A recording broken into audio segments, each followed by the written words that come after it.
Whenever there's an explosion of speech, more speech could be heard than was heard before, a few things happen. Those who control speech resent it. They try to fight it. They try to control it. They launch into moral panic about it. In New York City alone, in 1900, there were 46 daily newspapers. There was a pluralism, right? And now we think about that as if that's fragmentation, that's polarization, that's isolation. No, and echo chambers and filter bubbles. No, 230 is brilliant legislation. It's exactly the way we should be regulating the internet. And we should leave it up to places. And if you don't want to go on 8chan or 4chan or wherever, fine, don't go there. You have that market of choice to say that I prefer Reddit, or I prefer Instagram, or I prefer Truth Social, God help you, or whatever. Hi, Rabble. Hey, Alice. So this week's guest is Jeff Jarvis. I mean, the list of his career accolades, attributes is long. Journalist, professor, author, podcaster. Tell me a little bit about Jeff and why you're excited to talk to him. Jeff is someone who comes from journalism and embraced the early internet and both chronicled the emergence of the web and the internet, social media, Web 2.0, but also criticized it. And then to understand what we're doing and where we're going, really became an historian where he dug back in to the history all the way back to the Gutenberg press to understand the way society and the economy and people and culture adapt to new mediums of communication. Yes, and I think one of the things that he talks about is like his concern for speech today, right? I mean, we talk a lot about how free speech is being co-opted by one side of the spectrum. And so I thought it was interesting to hear Jeff talk about speech just in general and like where that sits, resides, lives, how we get to exercise the ability to speak and in what forums.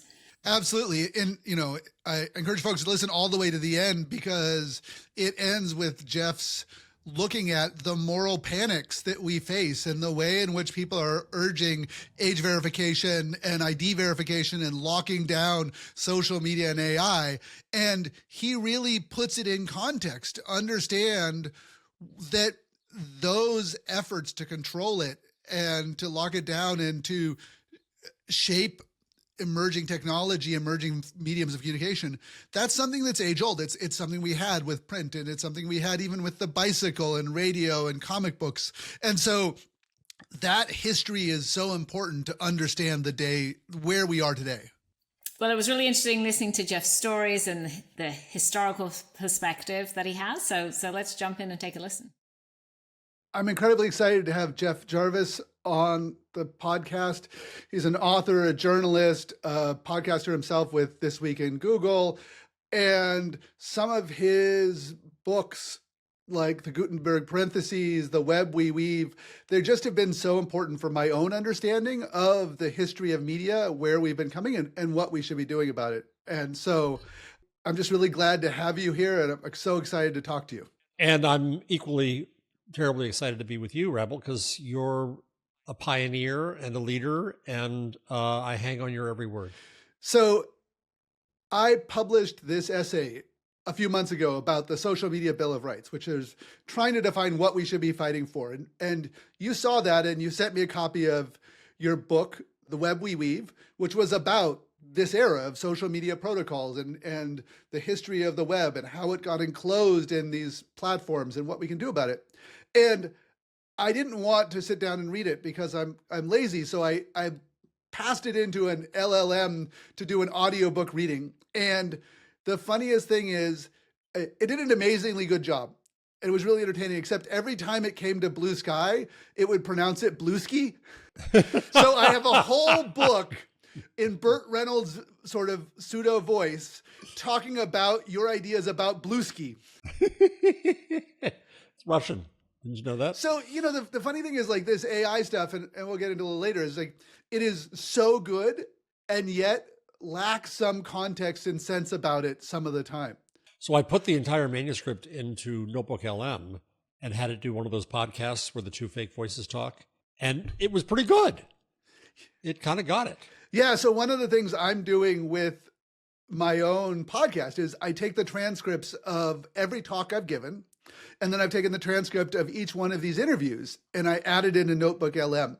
And then I ask it about you. So I asked it about you today. I'm like, okay, so I'm going to talk to Jeff. What are the themes that in Jeff's work and these books and everything else connect to the themes that we've been having in the podcast and everything else? And it's not telling me what to think or everything else, but it is an amazingly useful research assistant and a person to bounce things off of. It is, and it's also good on a tactical level, I guess I'd say. I'm writing a book right now. I'm in the final stages of editing a cultural history of the linotype. Do you even know what a linotype was? I do. In fact, I have notes in here. I'm super excited to hear about it. Well, then we'll get to that. So I put it in and I said, what ticks do I have? And I can't remember exactly what the tick was, but it came back and said, you've said this like 47 times.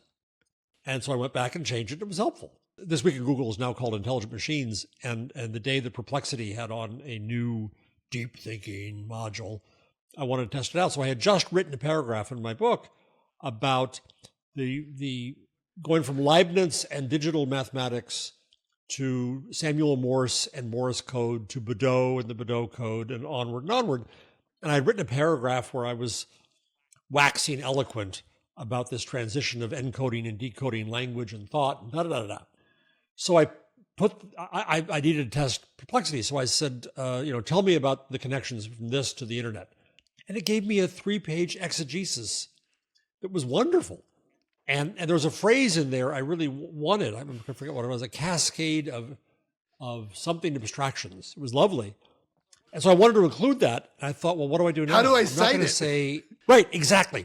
So I went to Matthew Kirschenbaum, who wrote a wonderful book called Track Changes, The History of Word Processing. And he's also an English professor at University of Maryland and soon University of Virginia. And he was on the MLA task force on AI in the classroom. So I went to Matthew and I said, what do I do? You don't just say, as Perplexity observed, because that'd be pretty dumb. And he said, well, you do a discursive footnote, which is what I did to explain the whole thing. But it's kind of fun how, as long as you use it as inspiration, it can do some neat stuff.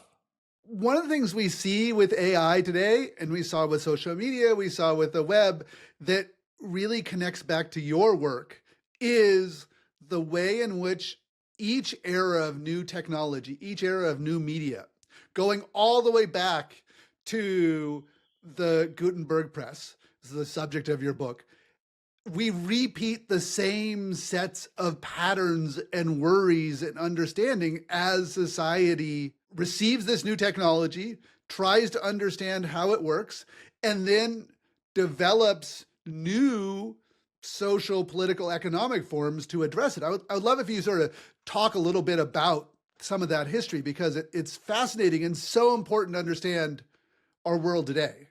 I think the key to it is not that history repeats itself, but that history teaches lessons.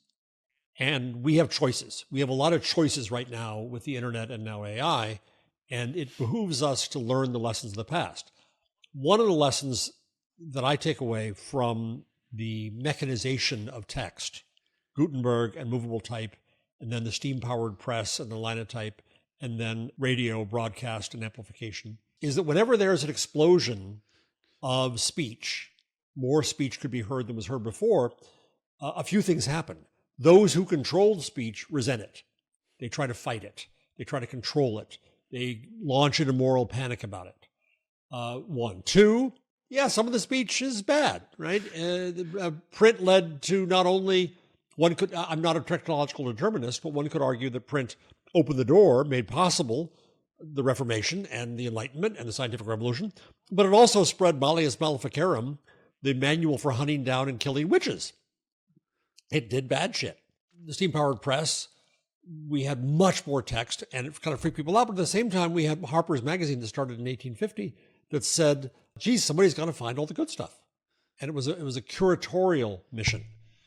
Come broadcast, I have on my, this is the next book I'm working on, is The Death of Mass Media. I have in my hands a triode vacuum tube, which was the beginnings of the amplification, which is a fascinating thing on its own. Well, then newspapers freaked out that radio was ripping and reading their news, and they tried to say that people can't learn by listening. That's ridiculous. You must read. The internet comes along, and obviously there's all kinds of voices that were always there, but that weren't heard in mass media run by people who look like me, old white men. That's freaked out those who controlled media. And my glib theory is that Black Lives Matter was the racial reformation enabled by the internet, and January 6th, the re-election of Donald Trump, is the counter-reformation, and that the fight we still have, even from that time and obviously through the American Civil War, hasn't ended. January 6th is what happened in the United States, but you had the caravans in Canada, you had parliamentary occupation here in New Zealand, you had Bolsonaro's folks overthrowing and burning parliament in Brazil. We saw that counter-reformation happening in different ways throughout the Western world that is going through these same struggles. Yeah, you have AfD in Germany, you have right-wing movements across Europe as well. It's frightening as hell, and we could screw this up. We could screw this up badly. I mean, part of the problem is I'm putatively a journalist.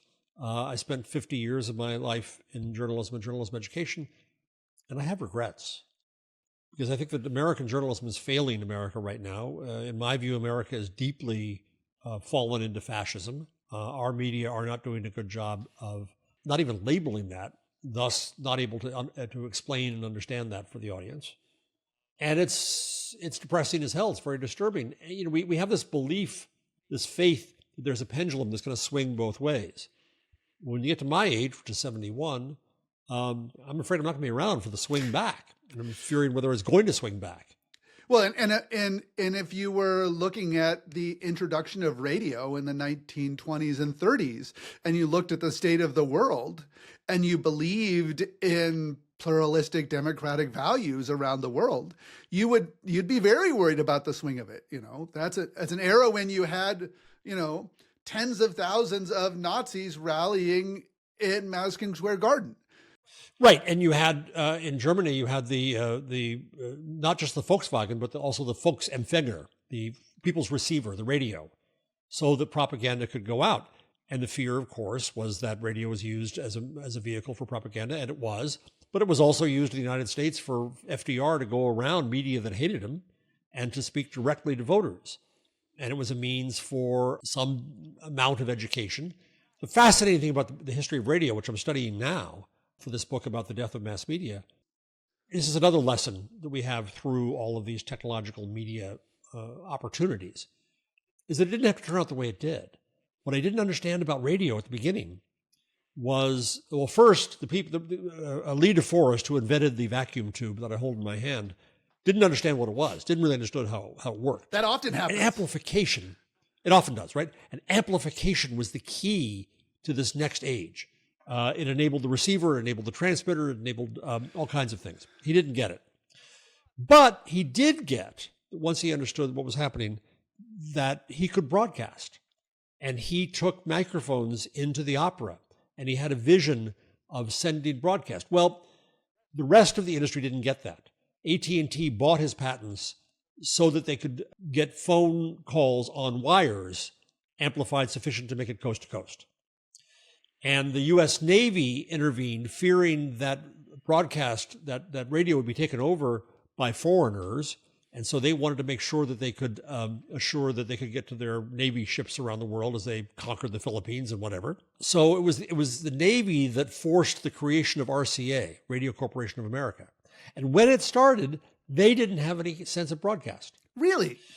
Broadcast at first was seen as I'm sorry, I'm nerding out here, but I'll be done in a minute.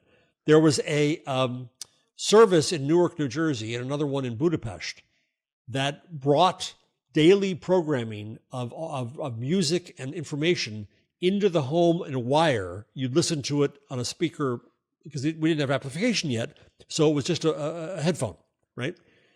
And so the thought was that what we think of as telephone was broadcasting. Yep. That you could reach multiple people at once.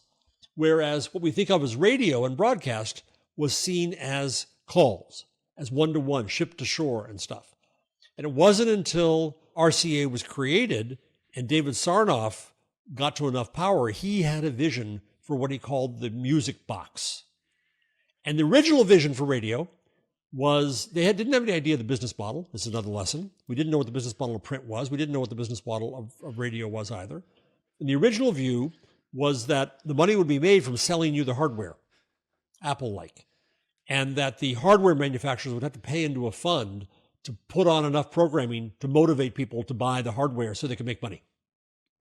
And advertising was seen as an evil, and we don't want that on broadcast. No, we don't want that. But soon enough, time was sold, and that worked out. So in each of these cases, you don't know what the medium really stands for. McLuhan would tell us that any new medium makes its content the old medium. You don't know what the business model is. You don't really understand the essence of it. So we still don't know what the internet is, and we still don't know what AI is. When I saw the emergence of Web 2.0 and, we went from static websites to GeoCities where you could sort of edit your own homepage to the first blogs to eventually the Web 2.0ing where the consumption and creation, it took a long time to figure that out.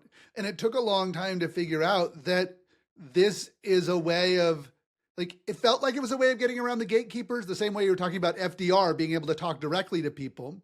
We see that that's why people liked Twitter. That's why Trump was so effective at using Twitter, is because when he was alone and just doing reality TV or having to go through journalists, people would be like, this guy is an idiot. I'm going to use him as comedy, but he's a parody of a rich man. And so I'm not going to let him have a direct voice. But what he and so many other people saw with Twitter, he was able to get around the gatekeepers. That was the point. And act as a modern version of those, 1930s autocrats. Right.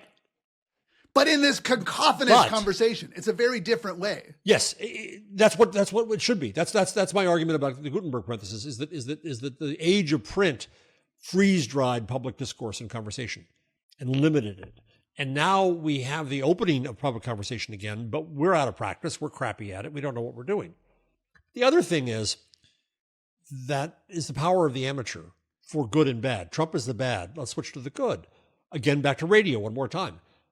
The early days of radio were controlled by amateurs, by kids in basements making tube sets and crystal sets, by people making transmitters and transmitting.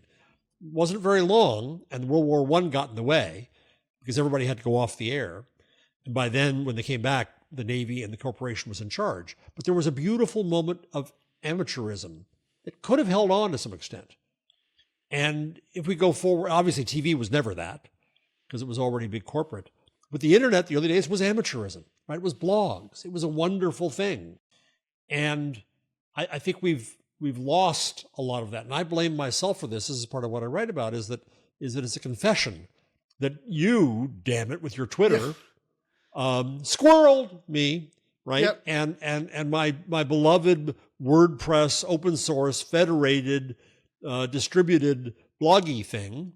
I didn't stop it. I didn't kill it, but I kind of abused it with neglect because here was Twitter and I could get anything out of my head in a second. And you could build an audience and you could have that conversation and Absolutely. They were there and you were part of the zeitgeist. Absolutely. And so I didn't see that it could be taken over by the malign influence of Musk.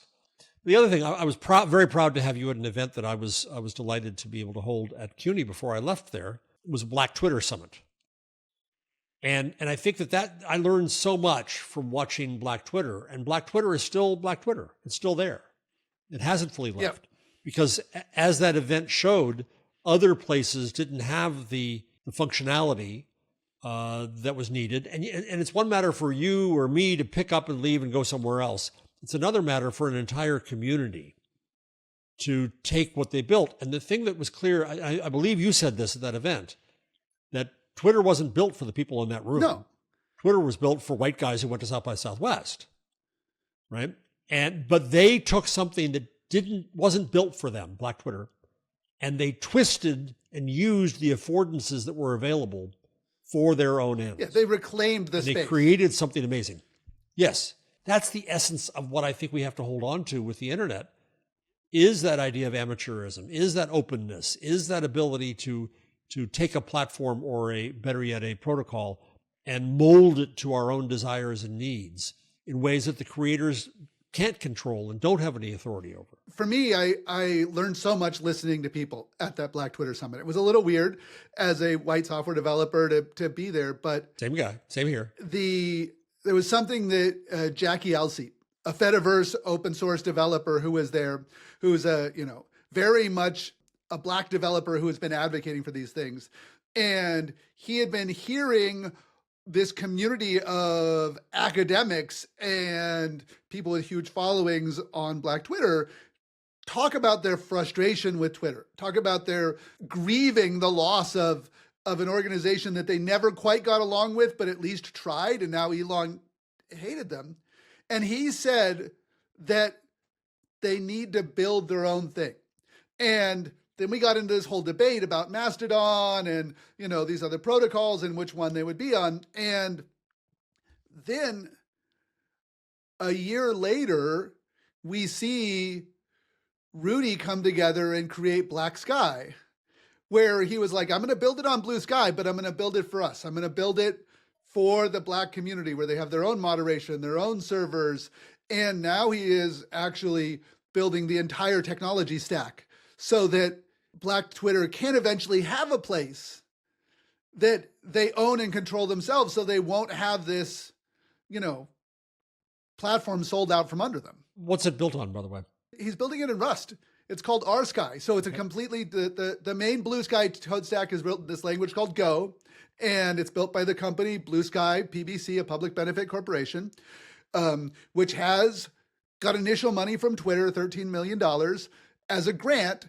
And then as it started to grow and they realized it was expensive to build these platforms, they got traditional venture capital investment. So Blockchain Capital, a bunch of other people right now. And all those folks are well-meaning and good.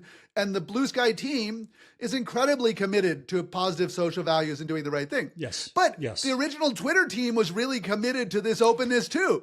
Like we tried to build a federated Twitter in 2008 because we were worried about it being a centralized platform. And we had this thing where we had this open API and people built on top of this open API. And, all these third-party apps like TweetDeck and others were there building it. And this is something that I would love to hear your side of the story of, because 5 or 6 years into Twitter, there was real concern about how Twitter was managing its ecosystem and whether or not there was a business model. And you yourself was involved in a project called UberMedia, which was, from the perspective of the Twitter people, who the hell are these people coming in and trying to steal Twitter? But I know that your perspective was something quite different, and you were trying to figure out how to save and preserve this open medium. And that fight, when UberMedia showed up and proposed to buy TweetDeck and become another major economic player in the Twitter sphere, that's what led Twitter to shut down its open API and was really disingenuous about it, and eventually is what led to the existence of Mastodon and the Fediverse. So I would love for you to tell some of your side of the story, because I don't think we've gotten that story out enough. Memories. Before we hit that, I just want to real quickly say that for those of you listeners who are interested in Black Twitter, I have 3 books to recommend.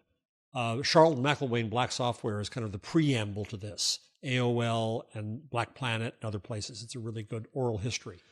Then is Andre Brock Jr.'s Distributed Blackness, which is a superb book about Black Twitter. And then most recently is Meredith Clark's We Tried to Tell You. So I would recommend those 3 absolutely. So now that's really interesting about UberMedia. Yes, and I was a rare investor and I lost money in that, and that's life. But it's my friend Bill Gross at Idea Lab, who was a tremendous fan of Twitter. He believed in Twitter, and he was trying to do things to build an ecosystem around Twitter.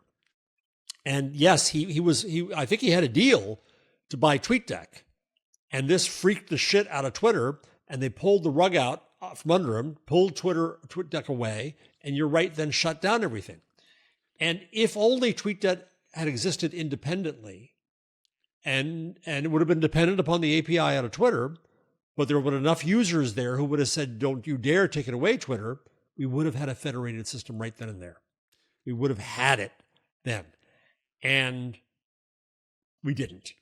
And Twitter didn't have search originally, right? No. And it bought it from Nothing Twitter had was created by Twitter. All of it was created by third parties. right. And of course, one of your recent guests created the hashtag. God bless him, right? And so I think there was an opportunity, but we didn't see the danger. Maybe you did inside, but I don't think I did sufficiently. And so Bill tried to start a few things around Twitter, and then just it wasn't going to work because he couldn't do it. And then I feel bad that I didn't support Mastodon early on. Neil Laporte, who's the host of the Twit Network and Intelligent Machines, tried to tell me ages ago, yeah. It's like, I'll stop drinking coffee too, And I should have supported it because I think it did some amazing things. But even there, it was interesting to go to Black Twitter for a moment. Jonathan Flowers, who was one of the organizers of the Black Twitter Summit, he was really interesting. When Musk bought Twitter, he was one of the people who went to Mastodon to test the waters. And he tried to explain to people why the retweet, which has finally come to Mastodon, why the retweet was necessary in a call and response culture of Black Twitter, and why search was necessary, which again wasn't there for reasons of trying to save people from being hunted down, but was necessary to be able to put communities together. And he got shat upon by the orthodoxy of Mastodon. And they did that. Well, go build your own thing, damn it. And the way he put it was, well, then you're not valuing my experience. You're not valuing my perspective. All you're trying to do is to say, fuck off. And so it's not just the technology, and it's not just the ownership. The culture can ruin things too. The culture and who makes it. This reminds me of Ian Spalter, who is a biracial, black and white American designer, and he was head of design for Instagram. And when Instagram first went to introduce reposting and sharing and reels and remixing, Ian went and said, hey, now, we need to think about what this means to Black culture. He gave one talk on it. Now Ian, I think, runs Instagram Japan or something.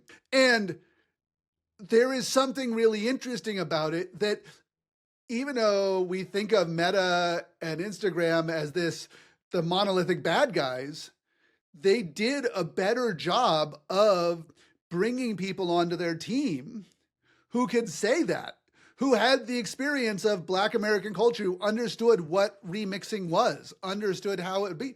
And they ended up, unlike the Mastodon world, which is just like, we don't do it. And they, freaked out about search, freaked out about retweets, freaked out about all the things of trending topics and cultural currency that Black Twitter wanted. When Ian did it, he actually had them stop, I think, for a year or more while they really thought about it. Like, it was one of these few examples of Meta really taking the time to evaluate what they're doing, and ended up producing something that has been incredibly powerful culturally and incredibly powerful for social movements. So, sometimes even these, the bad guys of these big evil platforms have people who really do the right thing. Yeah, that was my experience with Meta, with Facebook, is that there were people at still a high level, but not the highest level, who were good, who cared, who wanted to build something, who were amazing. The other story I'm curious with your perspective on is the beginnings of WordPress. So back in the day, I remember getting a call from a VC at Polaris who said, we're thinking about investing in this guy, Matt Mullenweg, in WordPress, but he has the weirdest model. He insists that the code base has to be open source. And we don't get it, but he's really smart. We want to figure it out. And of course, what happened was that WordPress.org owns the code base. Because it's open source, everybody who uses it contributes to that code base. WordPress.com was a commercial company built on top of that. That's where the profit is today. Meanwhile, Movable Type, 6apart, all the others, they got so scared of people competing with them that they shut down. Same with Twitter, right? They locked themselves down rather than saying this unruly community that exists out there is dangerous and we should not engage with them. WordPress was the first of these sort of publishing platforms that grew big that said, no, we are going to embrace open source. And it's a messy process, but WordPress at one point operated like 40% of the web. Yeah, it still does, I think. So what's your view today? As in the US, we see all of our media, and I argue it's dying anyway, but the Murdochs and mini Murdochs, the Ellisons, are taking over everything, CBS, soon CNN. They're taking over TikTok, taking it over. Twitter is now the organ of the far right. Meta, Zuckerberg's a bit of a quisling. Is there a way, this goes to your essay too, but is there a way to support that messy, human, open source, federated world in better ways that we have? What should we be doing today? This gets back to the sort of larger movement that we're a part of, that I've been talking about on this podcast, which is the idea that we should be advocating for protocols, not platforms. This gets back to Mike Masnick's essay. Mike is a journalist with TechDirt. He's on the board of Bluesky. I've had him on this podcast. And in 2019, he wrote this essay that said, the problem with free speech on the internet is that it's a shopping mall where we have a few corporations. And if we made our social media work more like the old internet, more like email, more like Usenet, more like all of the podcasting itself, which has remained very open protocol, that we would get the solution. And Mike's essay was well received in this teeny community of hackers that I was a part of, who were trying to build these protocol solutions, the ActivityPub folks like, Christine Weber and Evan Prodromo and all these different folks. And Paul Frazee and Jay Graber, who co-found Bluesky. But when it first came out, I sat down with Jack. I went over to Block and sat down, and we had kombucha and we had a conversation. And I said, hey, remember these protocol experiments that we had in 2007 and 2008? I think we finally have the technology that might work. And this time it was the precursors to what becomes Bluesky and Nostr, Farcaster, all these others, called Scuttlebutt. And Jack was excited, and Biz was excited because he was at Twitter at the time. And Biz and I wandered around lost in the Twitter building just talking about it, and we had no idea where we were in the building, and it was weird. And then he said, I'll give you some money, we'll do some investing, we'll get some maybe Twitter backing and everything else. And the entire Twitter middle management world underneath him just saw it as an invasive virus and spit us out. And it just kept coming up over the next couple of years. And eventually, Parag and Jack said, oh, fuck it, we're just going to do it. We're going to fund this Bluesky thing. And at the time, it wasn't clear whether or not Bluesky would be a Twitter project or an independent company. And after leaving Odeo and Twitter, I had joined Flickr.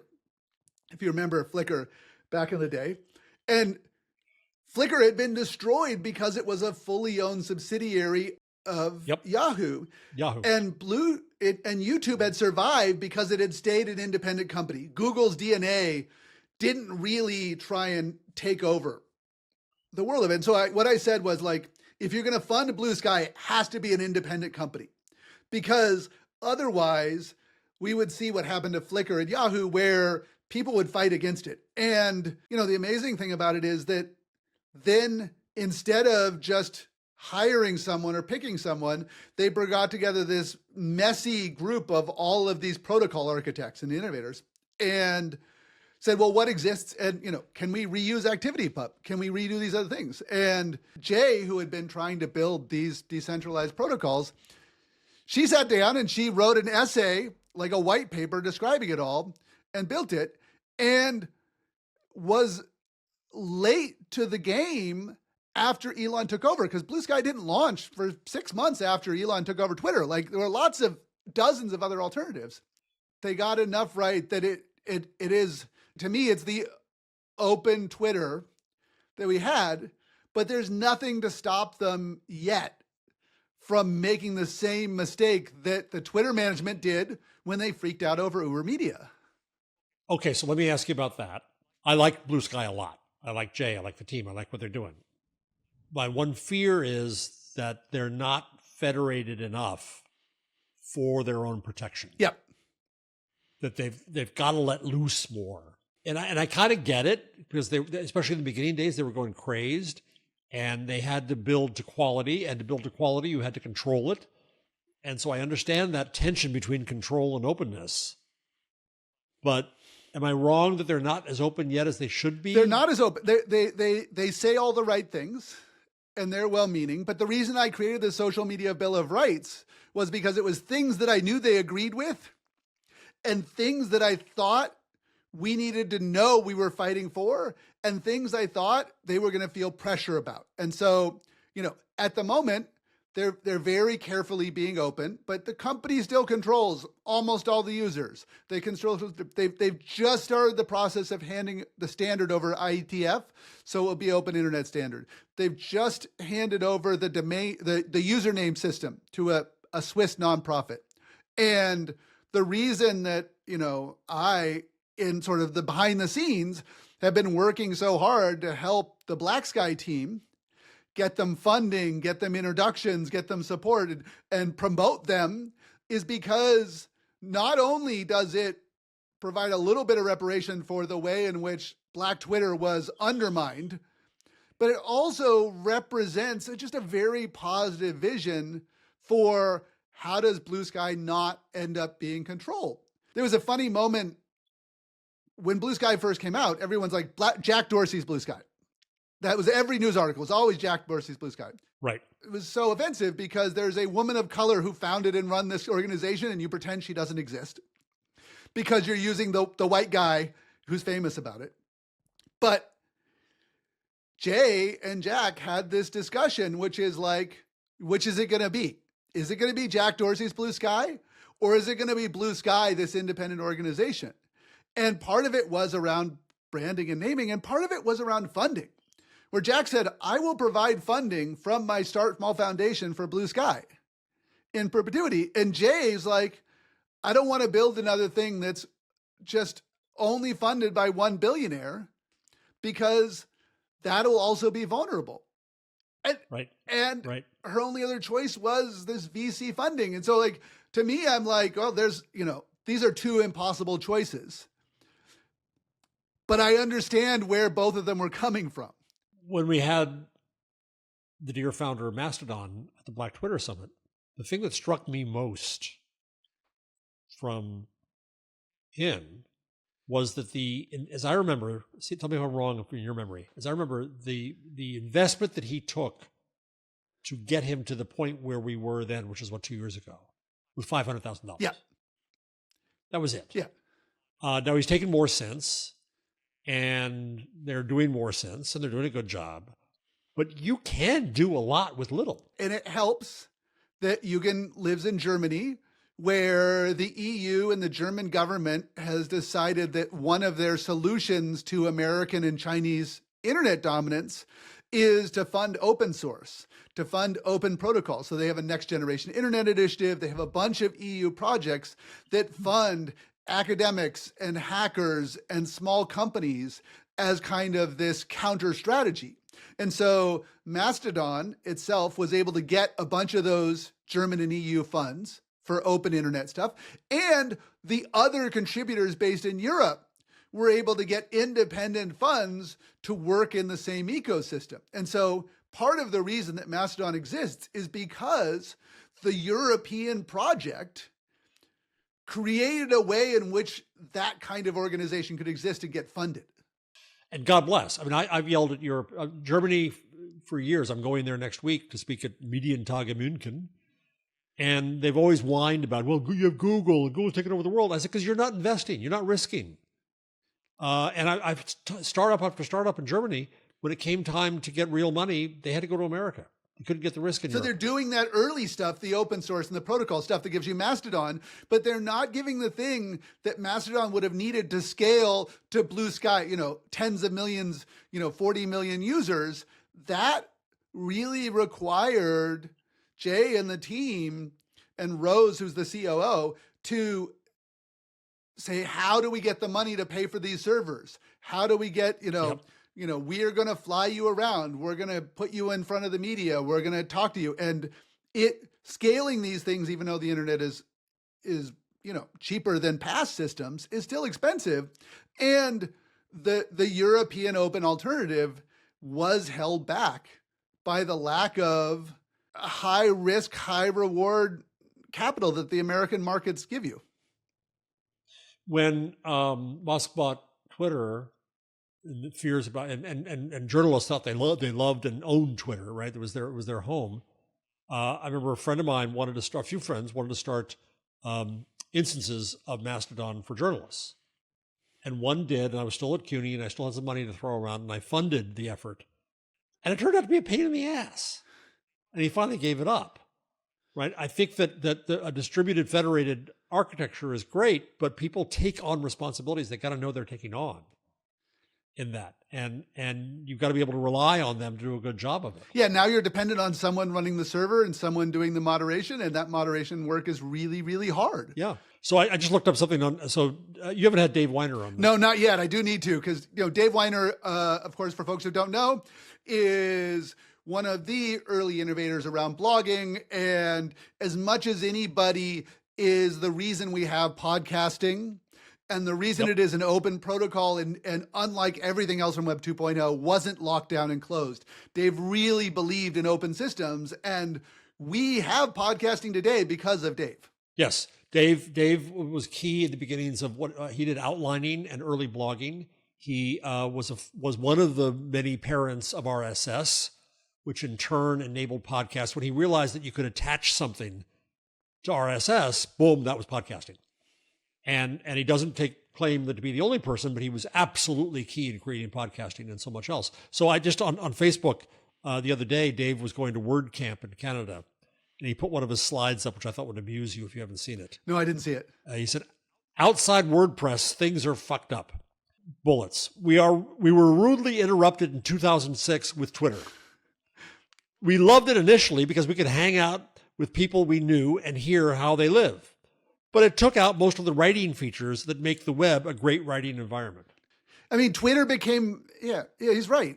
And Twitter... It spoiled us. It spoiled me. And Twitter replaced the RSS reader. So before Twitter, you had a Google Reader type experience. You would subscribe to people, you'd get everything, you'd choose what to read. Maybe you had some algorithm to decide which was the most important thing. And after Twitter, we stopped using that. People still published elsewhere on the internet. Your blog and eventually Medium, now Substack. But you discovered what to read because of who you were following, were sharing the links. And, Twitter didn't intend to kill blogging. Right. But in hindsight, it's pretty obvious that it was a lot easier than blogging. I ran into Dave at the International Journalism Festival, which is a wonderful event in Perugia. The pasta's great. Go if you can. And we sat outside and I said, Dave, what happened? The beginning days of blogs were wonderful. We were open and we had blog rolls and we talked with other people we disagreed with. And he said, Jeff, everything's good when it starts. And that's kind of what it is. And how do you hold on to it? I want to get to AI in a second with you, I'm curious. But first, I'm curious. You had Tony Stubblebine on a little bit ago. I'm curious what you think about Medium's trajectory from the beginning over time, and it versus Substack and it versus other things. What do you think of Medium as it is and what it still could be? Yeah, so Tony Stubblebine, just to give a little background, was a developer. He worked at O'Reilly Media. Tim O'Reilly coined the term Web 2.0. And when we first wanted a manager type person at Odeo, the podcasting company that becomes Twitter, we hired Tony. And Tony had never managed anybody, but he was really great at the people stuff. And when Odeo transitioned to be Twitter, he and a bunch of us left, and he learned to be a coach, and he started writing, and he participated in Medium, and he kept trying to figure out how to make Medium work, how to solve the immediacy and superficialness of Twitter mobs in Medium. And eventually, Ev asked Tony to take over being the CEO of Medium. And now Tony has taken this project that was really important, but also never figured out a business model. It was, it was just like this weird thing. Well, Ev tried about 3 or 4. Yeah. And kind of churned through journalists and organizations and everybody else who were trying to build on top of this ecosystem. Tony now has found a model that is a little bit like Substack meets Reddit, where you can go and you can write things, but there are editors who are deciding the content on there, and they're deciding what to promote, and it's human-driven algorithmic, it's human-driven curation. And Tony is amazing because he says that 99% of what gets posted on Medium gets filtered away by these editors. And so they have tons of AI slop on Medium. It's abundant, but because it's designed and organized by a series of people who are editors, who are going through and choosing what you see, even though you don't realize they're there, that what you get in Medium is a really high noise, like high signal system that feels good. And in doing that, Tony was able to make Medium profitable. And so it's now a cash flow positive, profitable business.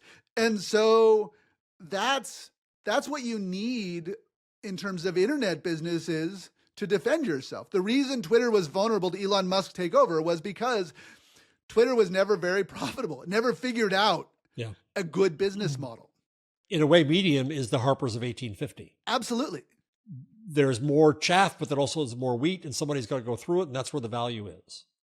I love Medium still. I don't trust Substack. Well, I had Chris Best of Substack on, and we talked about their thing, and Substack, has a lot of things that sound good. You take your payment relationships in there, and it's your audience and everything else, but they discovered that for them to have extra value, they're going to build platform lock-in. And so they start adding streaming and video and podcasts and comments, and now subscription payments through the app, through Apple. And what that means is if you're a Substack author, you can't leave with those users who subscribe from the app. And they've made a very different decision about moderation from Medium. Tony's very clear. He's like, look, when you go and you allow transphobic folks on there, you're allowing a certain kind of energy. And Tony said, when you get rid of the TERFs and the transphobic speech and post and everything else, the quality of everything else improves. And Substack is like, if we get rid of those things, if we get rid of the people who are just on the edge of being neo-Nazis, if we get rid of this transphobic stuff, then we're the censors, which is a bit of a contradiction because their whole point is you can leave their platform. They're stuck, and they've made the wrong decision on a couple levels. I think you're absolutely right. And what I think we're missing today is judgment. And judgment's okay. Yeah. Judgment is itself speech. Deciding what you're going to carry and what you're not going to carry, what your standards are, is speech. And when Hannah Arendt died, the last piece of paper in her typewriter was going to be the last third of the last book that she wrote. And the chapter heading was judging. And I think we miss in the American media right now, people are afraid of judging Trump. They're afraid of judging the Trump voters. They're afraid of judging Charlie Kirk. Those of us with sanity thirst for some judgment. And if we have an open internet, if we have an open system, then there's space for many different people to create their opinionated, judgmental views of what we should be doing, where we should be going. Algorithms are a reflection of us. They have biases. They have how we optimize them, what data we put into them. This is a little bit of a side, but I had this revelation when I was looking at the training data for large language models. And the single largest source of training data for these large language models is Reddit. And I was like, oh, that's why the large language models seem to reflect my values really well.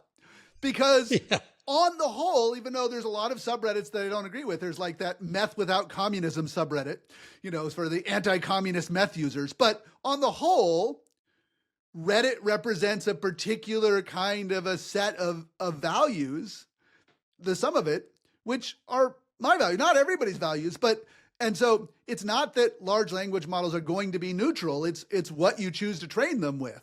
So it so happens, this is another blast from my past. I worked for 12 years for Advance, for the Newhouses, Connie Nast and Advance Local and so on. Steve Newhouse was my boss.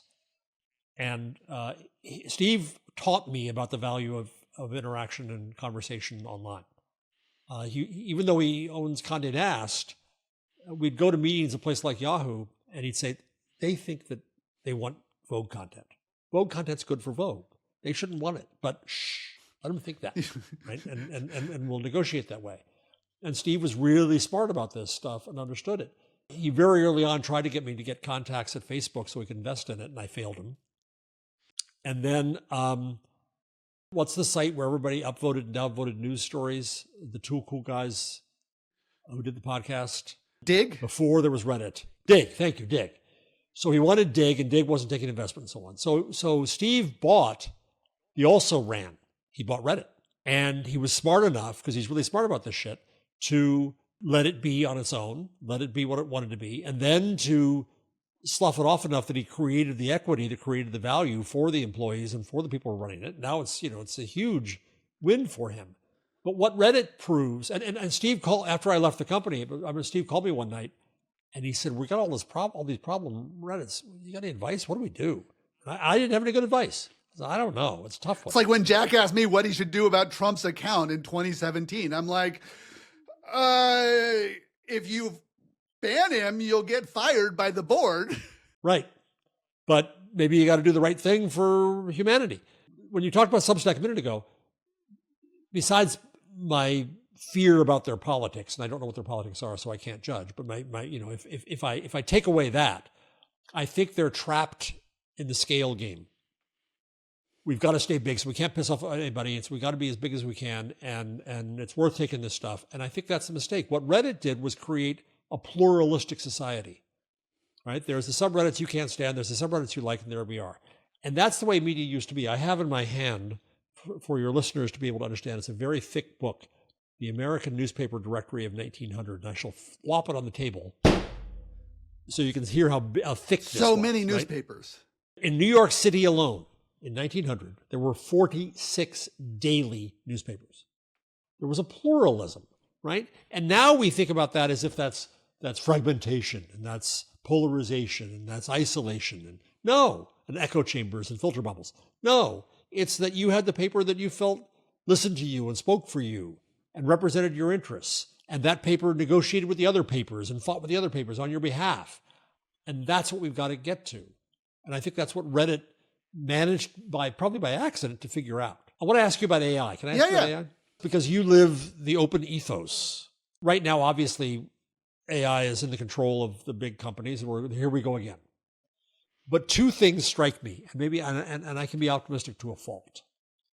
One is that AI, LLMs, generative AI, is designed for usage post-priest, that you don't have to be a programmer. The whole point of it is that anybody can use it. Yep. And that itself opens it up. I think that's a benefit, point one. Point two is that it's possible to do amazing things with open source models. Yes, the model maybe started with a big company, but maybe it also started with Mistral, or maybe it started with a great university project in Norway where they got all of the Norwegian media to agree to train the model. You can do a lot with open source out of universities and such. And three, one of the lessons that I take from my recent study of technology and media is that when the technology starts, the technologists are in charge because they're the only ones who know it. Yep. But over time, it gets taken over, and the people who use it are the ones who bring the value to it. And the technologists, the technology fade into the background. And we saw that with social media. Like initially Absolutely. It was all the technologists. They were all the major people on Twitter and all, Flickr and all these other things.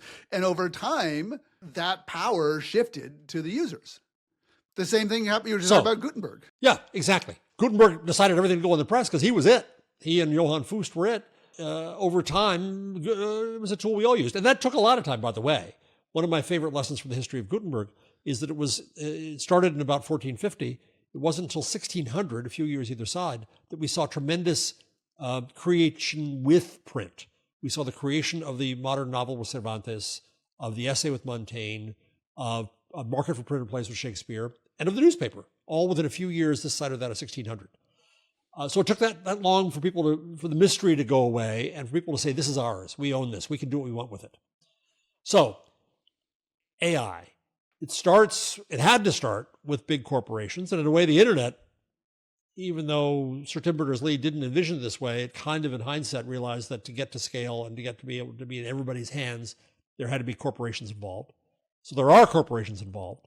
And what you write about is the internet still, and what I write about is the internet still. But I'm curious whether you have a vision for an open AI world. So yeah, absolutely. I mean, one, I use large language models a lot. I feel like it's transformed the work, and it has this tremendous democratizing effect in that you no longer need to have years and years of esoteric computer knowledge in order to build things. I used to hire engineers, and one of my tests for asking people to hire an engineer was, when did you start programming? And I would joke that if you started after puberty, you would never get good. Because, there were exceptional programmers who started later in life, but almost everybody who was really good started as children. And now my son started developing when he was 6 years old.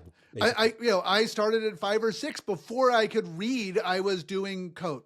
And now we have the ability for people to not have to memorize and understand all these esoteric syntaxes and languages and libraries, things like that. And you can build things on top of it with a concept of programming. So that's really powerful. It's tremendously democratizing. And we've not even begun to scratch the surface of what that will look like. If we end up in a world where OpenAI, Anthropic, Google, Microsoft, Amazon, Apple, all of these big corporations, Alibaba and the big ones in China too, if we ended up in a world where a couple of them have a winner-take-all situation in which they are able to drive forward AI that is so much better than everything else and they control it, then that is an authoritarian nightmare, because that is so much power to not just about speech and language, but so much power to reshape the workforce and labor and productivity stuff. And that's the bet that capital's making. I mean, that's the reason we now are spending more on data centers in the United States than office buildings. It's the reason that AI growth and AI data center spending is bigger than the consumer economy, like the growth in consumer economy. Like there is absolutely insane amounts of investment going on in the space because they believe that there will be a few winners. But DeepSeek, open models, a bunch of open source communities, the entire world of Hugging Face, which is this amazing open source community of AI hackers, are showing us that maybe we can have a commons resistance. Maybe the world that gave us open source, that gave us Linux, gave us those things, is not quite as fast as these corporations spending hundreds of billions of dollars, but they're only a few months behind. And if hundreds of billions of dollars is only giving you a few months lead, unless it gets to this sort of super intelligent thing, which takes off, then we're good. And if it did, what are the chances of the super intelligent AI not looking at the lessons of the nuclear arms race and going, and the AI itself being the Rosenbergs who release its own stuff? Like, because it's trained on us. And we have so many books about the horrors and the lessons of the Cold War and the lessons of the nuclear arm race, that's what it's going to look at. And so it will make the same decisions that we made. And so I don't even think the AI itself, I don't think it'll get to sort of this sort of super intelligence that OpenAI controls. But if it did, the AI would leak itself. I love this. I love the commons resistance. In the Linotype book that I just submitted this week for copy editing. One of the great lessons here, for those of you who don't know, type was set in every language across the world, like from Gutenberg on. China and Korea invented movable type before Gutenberg, but it spread from Gutenberg, one letter at a time, one little nasty little letter at a time. And the linotype, invented by Ottmar Mergenthaler, was this phenomenal machine that was the last machine needed to really explode media. We had steam-powered presses. We had cheap paper made from wood pulp. We had the telegraph. The steam-powered train mattered too because it could take things farther. But the typesetter standing in a type case, putting in letters one letter at a time, held back all media. So the linotype came along and changed that rapidly, overnight, within a matter of a few years. Well, so you look at that and you say, well, what did the typesetters think? What did the people who made their living setting type? And by the way, one of my favorite anecdotes from the book is that at the end of hand typesetting, it became a spectator sport. There were typesetters who were called the Swifts, who would go around and hold tournaments, and people would come and pay money to bet on them and watch them set type. Wow. What happens when the machine comes along where suddenly, instead of setting type letter at a time with your expertise and your history of hundreds of years of doing this, it goes away? You would think from the history of fights before against looms and against threshers that they would have fought it. But they had history. Mm-hmm. They recognized that Captain Swing's followers against the threshers ended up swinging from yardarms being hung. They recognized it didn't really win to fight the looms. And the loom fight wasn't really about the technology. It was about feudal factory economics. Yep. They learned from the steam-powered pressman, which came in the mid-19th century, that yes, they lost jobs at first, but then printing took off and they gained jobs. So the fascinating thing to me was the International Typographical Union, the ITU, came along and was smart enough to say very early on, you know what? It's inevitable. It's coming. We make one requirement. We run it. They became the guild. It's ours. We're the typesetters. We know what to watch. It became, well, it was the ITU was already the oldest organized union in the country, but it said, we're it. And it worked. They lost, by some accounts, 36,000 jobs in the last 5 years of the 19th century, but they got them all back and more in 5 years. And a lot of old people didn't want to relearn, but they got replaced. And they held on to it, and they prospered until the next technology came in, which was cold type, which was shooting images through light through black images of letters onto photographic paper. And then what came was PostScript. And that was finally the death knell, because now in newsrooms, we keyboarded things in and nobody had to re-keyboard it. So we didn't need them anymore. And then other things came in, then page design and so on and so forth. So they couldn't win at the end. Yeah. But for a long time, for 3/4 of a century, they had it great. And so I like what you're saying is, in the sense is, how do we, the people, take over this technology? Right now, they're just leapfrogging each other a few months at a time. And who cares if you match this one benchmark, and if it does it do what you wanted to do suddenly, and you sitting there saying, yeah, I can do great shit with this. And I think we have to have that attitude of kind of the AI Liberation League and take these things on and do what we want with them. And realize that that's really important. I mean, today I was working on a project where I was quite literally taking stuff from Gemini to GPT-5 to Anthropic's Claude, and I was having them have conversations with each other. And to me, they're a commodity.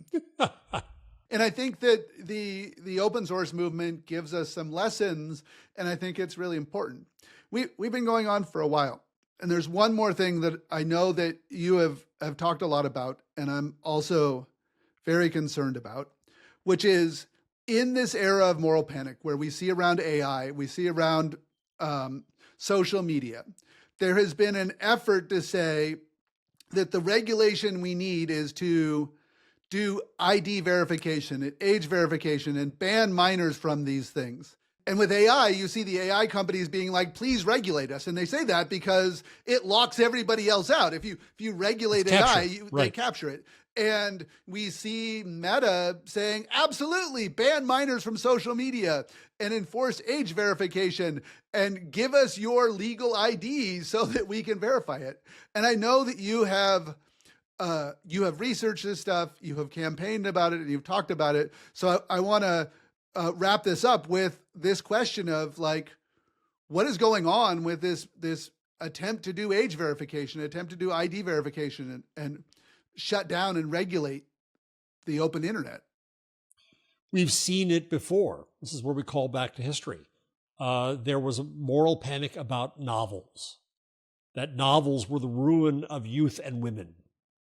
And there was a great quote, I can't find it real quick in my book, of a critic saying, I've seen women in attics crying over a novel's heroine while her children starve next to her. And the novelization of young people, it's ruining their minds. Novels, which are, of course, now are our highest art, and we hope they all read them. Well, except in certain states in the US where we worry about what that is, but that's another question. So we've seen it before. We saw it with radio. There was a moral panic about radio. A researcher named Cantrill out of Princeton argued that it was ruining children and all the violence. We saw it obviously with TV and violence, movies and violence, video games and violence, and sex and rock and roll and lyrics. So we've seen this over and over and over again. And in the end, it amounts to us not trusting our own children and not having respect for them, that they will figure this out. Because we did too. We were young once too. Even I was. But this is being fueled by moral entrepreneurship, by people like Jonathan Haidt, Jean Twenge, who get a lot of attention, get a lot of airtime, and make a lot of money by spreading this moral panic around. And the politicians play along because it's a way for them to make hay and to propose laws on all of this. And in the end, it hurts speech. In the end, it hurts freedoms. It hurts young people and their ability to grow and learn. And it hurts parenting because the parents don't have the local parentis becomes the whole government.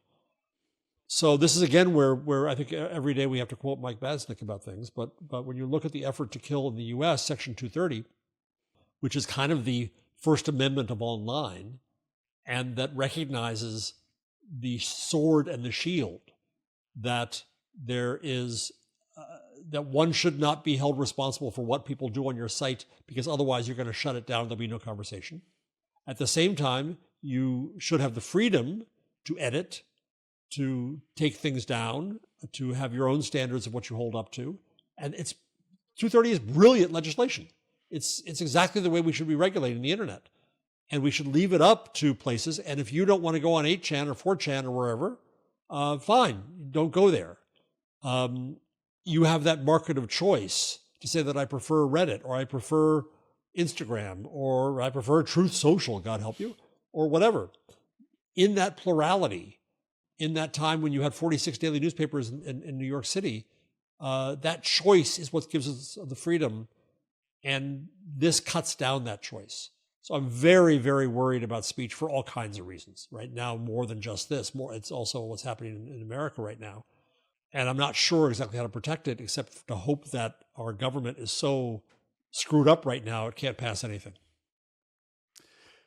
Thank you so much. I mean, that so sums up sort of the points of where we're at, the history, the deep history of understanding media and technology, understanding society's reaction to it. You know, all of your work going back to the Gutenberg parentheses, where you look at how each generation of this new technology gets adapted in society, gets adjusted to, we learn how to do it. And it's not always the same thing, but we have patterns and we can learn from those patterns as we try and build a better future together. We have choices, and we have more choices if you succeed, if everybody listens to you about the ethos of open source and that ability and power in our hands. And so thank you for your work. Yeah, thank you so much. This has been an absolute pleasure. I'm so glad that you given the time to this, and thank you so much for your work. And I look forward to, Hot Type coming out next year. Yep, thank you. Thanks again to Jeff Jarvis for coming on revolution.social. Our intro and outro music is a remix of the Italian anti-fascist folk song Bella Ciao, courtesy of White Records. This episode was edited and produced by Eric Johnson from lightningpod.fm. Our executive producer is me, Alice Chan, from Flock Marketing. To learn more about the Social Media Bill of Rights and sign up for our email newsletter, visit revolution.social. And for more interviews like this one, follow revolution.social on Apple Podcasts, Spotify, YouTube, Nostos, Fountain.fm, or wherever you get your podcasts. And to paraphrase the Zapatista subcomandante Marcos, we need a social media revolution to make revolution possible. We'll be back next week. See you then.